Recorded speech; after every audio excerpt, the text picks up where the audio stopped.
गुप्त नवरात्रि में 5 सरल छोटे काम करने से माँ दुर्गा की विशेष कृपा प्राप्त होती है। इस मौके को हाथ से जाने ना देना। 15 जुलाई से आरंभ है गुप्त नवरात्रि।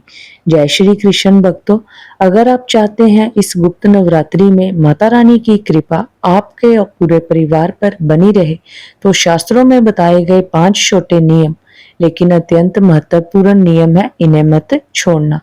आज हम देवी भागवत पुराण और मार्कंडे पुराण में बताए गए हर गृहस्थ के लिए सरल, सात्विक और शास्त्र सम्मत 5 नियम जानेंगे, जिन्हें कोई भी अपने घर में आसानी से अपना सकता है।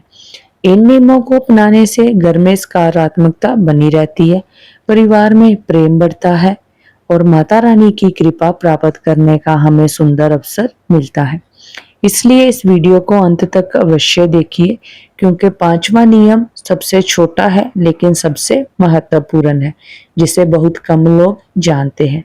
और यदि आप भी माता रानी के सच्चे भक्त हैं तो कमेंट बॉक्स में श्रद्धा पूर्वक जय माता की जरूर लिखिए। और अगर आप मुझे गुप्त नवरात्रि के ऊपर कोई प्रश्न पूछना चाहते हैं तो कमेंट बॉक्स में पूछ सकते हैं। अब जानते हैं पहला नियम, जिसे देवी भागवत पुराण में गुप्त नवरात्रि का सबसे महत्वपूर्ण नियम बताया गया है। यदि आप इस छोटे से नियम को श्रद्धा से अपनाते हैं तो आपकी साधना का फल और भी श्रेष्ठ माना जाता है। पहला नियम है, अपनी पूजा को गुप्त रखें। देवी भागवत पुराण के अनुसार गुप्त नवरात्रि का सबसे बड़ा नियम यह है कि इन 9 दिनों में की गई अपनी पूजा, जप और साधना का दिखावा बिल्कुल भी नहीं करना चाहिए। यदि आप रोज माता रानी के सामने दीपक जलाते हैं, दुर्गा सप्तशती का पाठ करते हैं या श्रद्धा से माँ दुर्गा का स्मरण करते हैं, तो उसे केवल अपने और माता रानी के बीच में ही रहने दें। शास्त्र कहते हैं कि जितनी गुप्त भक्ति होती है उसका फल उतना ही अधिक मिलता है। इसी कारण इन 9 दिनों में अपनी साधना का प्रदर्शन करने या हर किसी को बताने से बचना चाहिए। माता रानी आपके भाव देखती है, दिखावा नहीं। दूसरा नियम है, शाम की आरती में कपूर और 2 लौंग अवश्य जलाएं। अब जानते हैं दूसरा सरल और सात्विक नियम। मार्कंडे पुराण के अनुसार गुप्त नवरात्रि के दौरान प्रतिदिन शाम की आरती के समय शुद्ध कपूर के साथ 2 साबुत लौंग जलाना अत्यंत शुभ माना गया है। यह कोई तांत्रिक उपाय नहीं है, बल्कि हमारे सनातन धर्म की एक सात्विक परंपरा है। ऐसा करने से घर का वातावरण शुद्ध और सकारात्मक बना रहता है तथा परिवार में सुख शांति बनी रहती है। भक्तों, अब मैं आपसे एक छोटा सा प्रश्न पूछना चाहती हूँ। क्या आपके घर में भी गुप्त नवरात्रि के दौरान कपूर और लौंग से आरती करने की परंपरा है?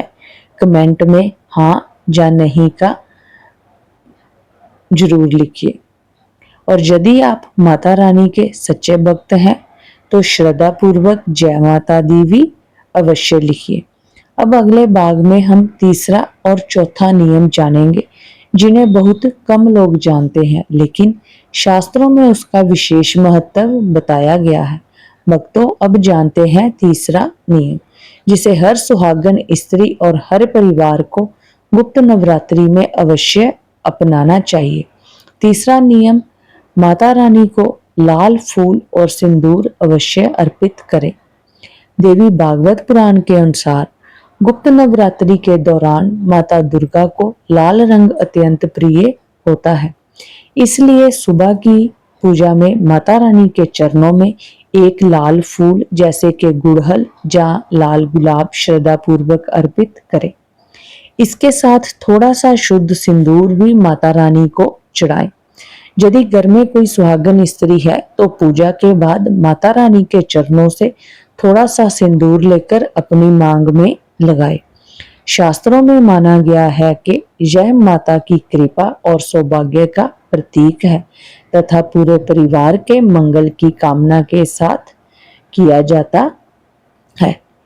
अभी जानते हैं चौथा नियम, शाम के समय मुख्य द्वार पर अंधेरा ना रखें। अब जानते हैं चौथा नियम मार्कंडे पुराण में बताया गया कि गुप्त नवरात्रि के 9 दिनों में सूर्यास्त के बाद घर के मुख्य द्वार पर अंधेरा नहीं होना चाहिए।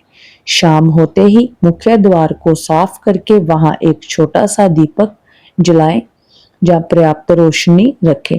यह केवल एक परंपरा नहीं बल्कि घर में सकारात्मक वातावरण बनाए रखने का सुंदर संस्कार माना गया है। सुबह मुख्य द्वार पर स्वच्छ जल का छिड़काव करना भी शुभ माना गया है। भक्तों अब जानते हैं पांचवा और सबसे महत्वपूर्ण नियम जिसे बहुत कम लोग जानते हैं।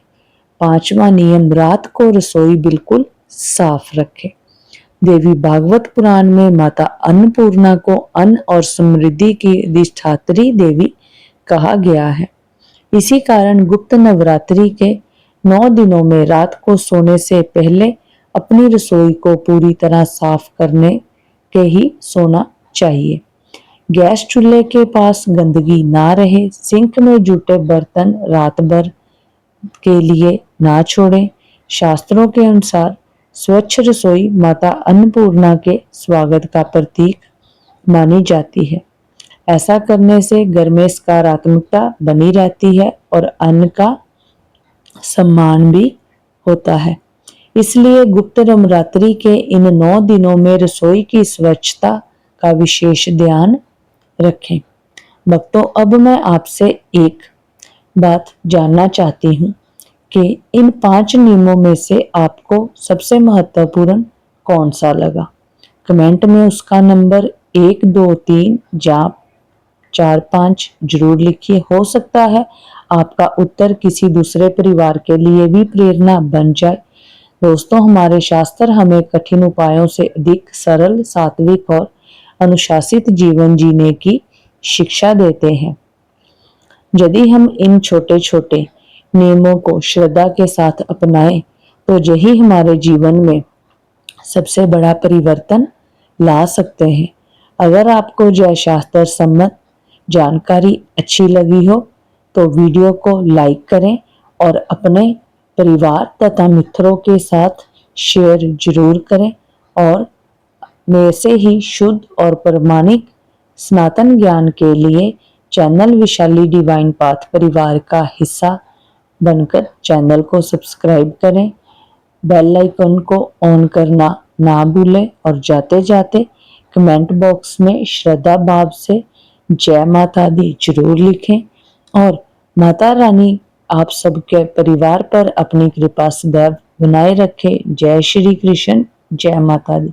और अगर आप कोई भी प्रश्न या किसी विशेष टॉपिक पर वीडियो चाहते हैं तो मुझे कमेंट बॉक्स में जरूर बताना। जय माता दी।